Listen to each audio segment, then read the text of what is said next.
이 차량은 아우디 A6 45 TFSI 차량이고요. 사고 대차를 받은 차량이라서 내용이 다소 부정확할 수 있습니다. 트림은 아마 프리미엄으로 추정이 되고요. 제가 2021년식 A6 40 TDI 컴포트 모델을 타고 있어서 차이점을 위주로 한번 리뷰를 해보려고 합니다. 먼저 제일 크게 달라지는 점은 아마 2024년식부터 들어갔던 것 같은데 라이트가 HD 매트릭스 LED 라이트로 변경이 되어서 DRL도 다르고 상향등의 디밍존도 다르고요. 방향지시등도 조금 다르게 들어옵니다. 이런 식으로 약간 움직이는 듯이 들어옵니다. 들어오는 위치는 같고요. 그리고 아우디가 아마 블랙 패키지를 좀 밀고 있는 것 같아요. 그래서 그릴도 이렇게 블랙 처리가 되어 있고요. 이쪽 범퍼 쪽도 이렇게 블랙 처리가 되어 있습니다. 특이하게 사이드 미러가 차체색과 다르게 검정색으로 되어 있고요. 후면에도 원래 이 일자로 들어가는 바가 검정색이 아니었거든요. 크롬이었는데 이렇게 검정으로 변경이 되어 있습니다. 후면 라이트는 달라진 부분은 육안으로는 보이지 않고요. 실제로 내용이 달라졌는지는 모르겠습니다. 근데 웰컴 세레모니가 들어가 있습니다. 차량을 잠글 때 이런 식으로 라이트가 움직이고요. 차량이 열릴 때는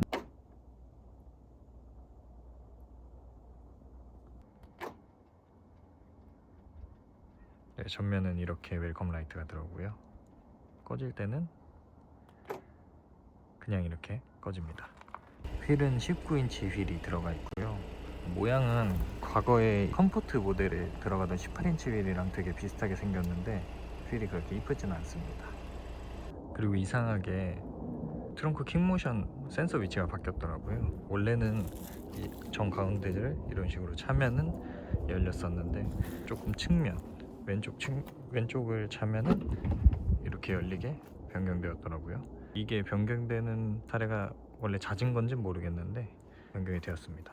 그래서 이쪽에 보면은 이런 식으로 센서 위치가 좌측에 있다고 쓰여져 있습니다. 근데 이상하게 닿는 건 잘 안 되더라고요. 아무 반응이 없죠.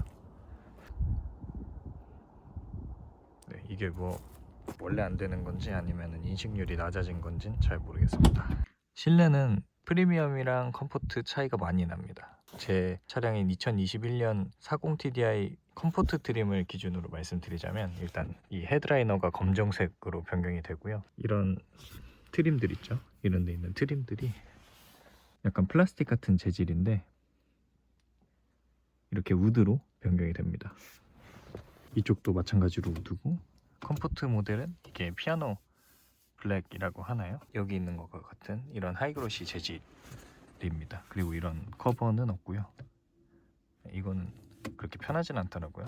아무것도 없을 때 보기 좋은 정도고요. 그리고 보면은 이런 식으로 마감이 별로 좋지 못하더라고요. 그리고 컴포트와 프리미엄의 차이가 또 있는데 이런 버튼류들이 프리미엄은 터치입니다. 그렇다고 아예 피드백이 없는 그런 터치 패널은 아니고요. 누르면은 실제 버튼처럼 이런 식으로 피드백도 주고 소리도 나고, 버튼감이 실제 물리 버튼을 최대한 따라하려고 노력한 것 같아요. 원래 아우디 폭스바겐류 차량이 버튼을 누를 때 이런 식으로 소리나 누르는 클릭감이 되게 좋은 편이거든요. 네, 이런 식으로 소리랑 클릭감이 되게 좋은데 그거를 터치 중에선 가장 잘 구현하지 않았나 싶어요. 그리고 또 다른 점은 이 스티어링 휠이 모양이 지금 이런 형식인데 이게 제가 알기로는 A8에도 들어가는 스티어링 휠로 알고 있어요. 제 차량인 2021년식 컴포트 모델에는 이런 양쪽에 날개는 없고요. 그리고 이게 일자로 이런 식으로 기둥이 있는데 확실히 보여지기에는 이 프리미엄 모델의 스티어링 휠이 조금 더 이쁘긴 한 것 같아요. 근데 사용성이 좋은지는 잘 모르겠습니다. 그리고 컴포트 모델 같은 경우에는 이게 림이 완전히 둥글진 않아요. 쪽이랑 턱이 있거든요. 근데 프리미엄 모델은 완전히 둥근 스티어링 휠을 가지고 있습니다.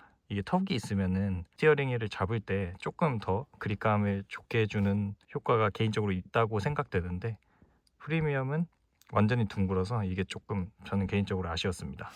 그리고 프리미엄 같은 경우에는 운전석뿐만 아니라 조수석 메모리 시트가 들어갑니다. 이 시트의 모양도 되게 예쁘죠. 가죽도 질이 되게 좋고 생각보다 착좌감도 좀 다르다는 느낌을 많이 받았어요. 개인적으로 제 차량을 탈 때보다 조금 더 엉덩이가 덜 배긴다고 해야 될까요? 좀 개인적으로 편한 느낌을 많이 받았습니다.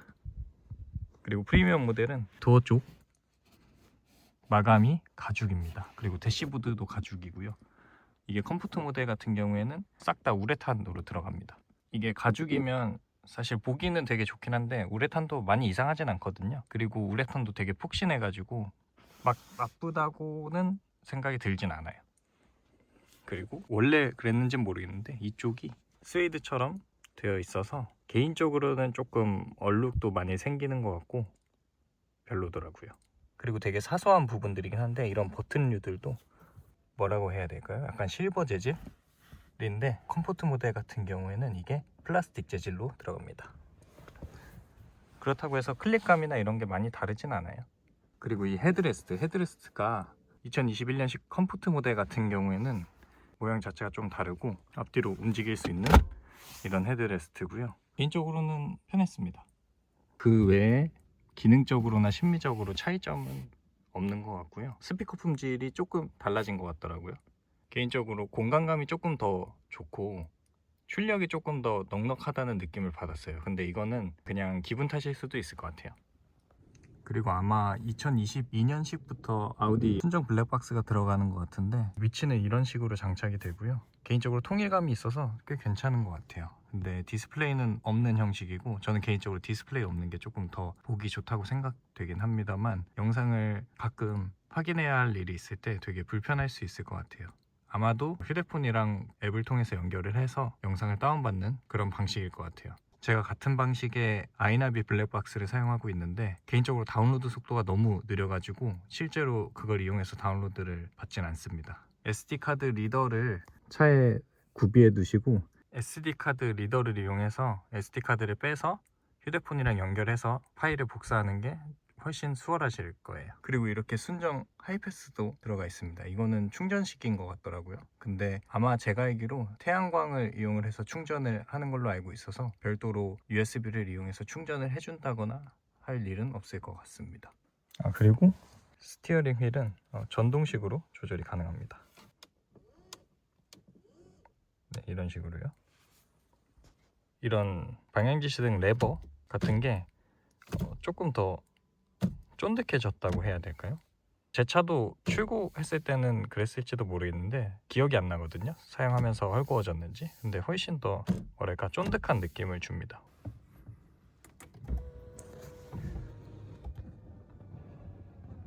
참고로 여기 이렇게 스티커들이 붙어 있는 거는 제 차가 아니라서 떼진 않았습니다. 이게 잠깐 빌려 쓰는 렌트카여서 오너분들은 떼고 사용하시는 게 좋을 거예요. 이 디스플레이 쪽에 사실 스크래치가 생길 일은 별로 없거든요. 그래서 딱히 뭘 붙여두거나 하시면은 가시성만 떨어지니까 그냥 떼고 사용하시는 걸 추천드립니다. 인포테인먼트 시스템은 사실 바뀐 게 없어요. 이 차량이 2018년에 처음 출시됐을 때부터 비슷합니다. 버전은 계속해서 변경이 되고 있긴 한데 가장 크게 달라진 점은 운전자 지원 시스템을 보는 화면이 좀 달라졌어요. 이게 아마 공식 명칭은 에어리어 뷰인 걸로 알고 있고요. 물론 연식이 좀 낮은 차량들도 같은 A6 C8 모델이면은 소프트웨어 업그레이드를 통해서 활성화를 시킬 수 있는 걸로 알고 있어요. 근데 이게 순정으로 탑재됐다는 게 되게 부럽긴 합니다. 이게 무슨 기능이냐면요, 지금 이렇게 차선을 보여주고 있는데 실제로 이 차량이 카메라로 인식한 차선을 보여주고요. 그게 점선이면은 점선으로 표시가 되고 실선이면 실선으로 표시가 되면서 실선은 법적으로 차로 변경이 불가능한 차선이기 때문에 실선일 때에는 그쪽 차로가 막힌 차로로 표현이 됩니다. 그리고 뭐 이쪽에서 앞 차량이 어느 위치에 있는지도 볼 수가 있고요. 실제 지금 차량이 앞 차량을 인식하고 있는지 이런 정보가 훨씬 정확하게 표시가 돼요. 그리고 그 차량을 어떻게 추종하고 있는지도 좀 대략적으로 알 수 있게끔 표시가 되고요. 차선이 좀 휘어있다 하면 휘어져서 보이고 운전하면서 보는 재미가 조금 있습니다. 근데 차선이 휘어있다고 해서 반자율 주행을 하면서 속도를 낮추거나 하진 않아요. 그런 기능은 없고 추가로 뭐 옆 차량이 보여진다거나 하진 않습니다. 소프트웨어 업데이트를 통해서 활성화를 시킨 차량들은 옆 차량이 고속화도로나 고속도로에서는 보인다고 알고 있긴 하거든요. 근데 이 순정 상태에서는 옆 차량이 보이진 않았습니다. 근데 구형 차량들도 사실 옆 차량을 아우디가 인식은 하고 있긴 하거든요. 그걸 어떻게 할 수 있냐면 차선이 점선이어서 차로 변경이 가능한 상황이고 좌측에 차량이 있을 때 이쪽에 모니터에 통행 불가라고 나오면서 옆 차량 그림이 나오고 옆 차량이 제 차량을 추월할 수 있도록 속도를 고정해주는 그런 기능이 들어가 있습니다. 그걸 보면은 옆 차량을 완벽하게 인식하고 있다는 걸 알 수가 있겠죠. 근데 그 기능이 모르겠어요. 유럽 쪽에서는 법으로 있는 내용이어서 들어가 있는지는 모르겠는데 실제로 우리나라는 추월차로에서 추월을 하지 않고 그냥 주행을 하는 경우가 더 많잖아요. 그럴 때 되게 불편합니다. 이게 악셀링을 해주지 않으면은 제가 100km로 설정을 했다고 해도 실제 100km까지 도달을 하지 않고 옆 차량에 맞춰서 속도를 유지하거든요. 그럼 되게 불편해집니다. 악셀링을 해서 왼쪽 차량을 앞질러야지만 없어지게 됩니다.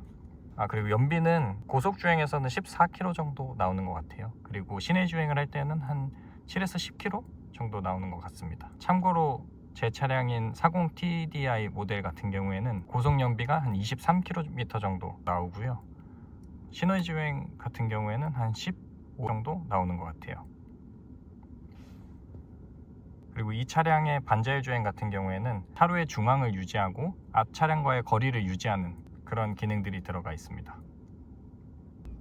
이 운전자 지원 시스템 화면에서는 브레이크를 밟는다거나 혹은 방향지시 등을 점등하게 되면 이런 식으로 애니메이션이 표시가 됩니다. 그리고 라이트 상태도 나와요. 라이트를 이렇게 끄게 되면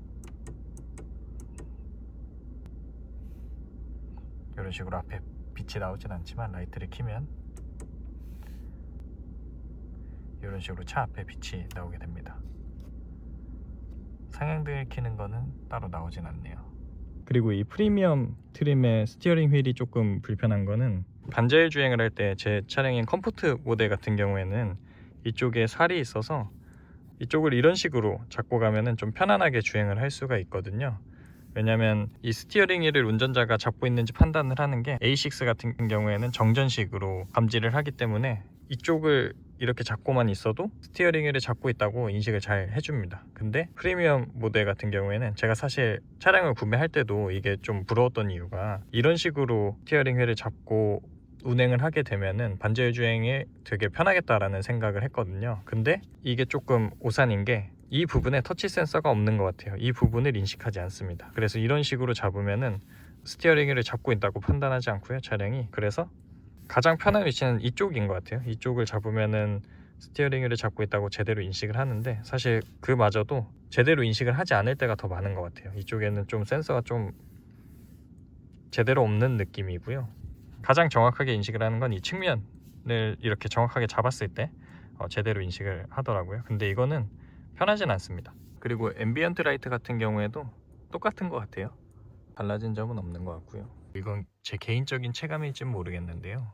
가솔린 모델이라서 디젤 모델에 비해서 훨씬 정숙하다. 사실 이런 건 잘 못 느꼈어요. 확실히 진동이 조금 덜한 느낌은 있어요. 주행 중에는 스티어링 휠이나 기어 시프트를 통해서 들어오는 진동은 사실 거의 없는 편이긴 하거든요. 그게 조금 디젤에 비해서 차이는 있는데 정차 중이거나 공회전 시에는 사실 소음도 조용한 편이긴 한데 그렇다고 해서 완벽하게 조용하다라고는 생각이 안 들고요. 진동도 좀 들어오는 편입니다. 근데 가솔린 모델이라고 해서 저속 토크가 또 그렇게 안 좋고 하진 않더라고요. 굉장히 시원한 주행을 할 수가 있었습니다. 주행하는 데에는 굉장히 넉넉한 힘을 가지고 있다고 생각이 들었어요.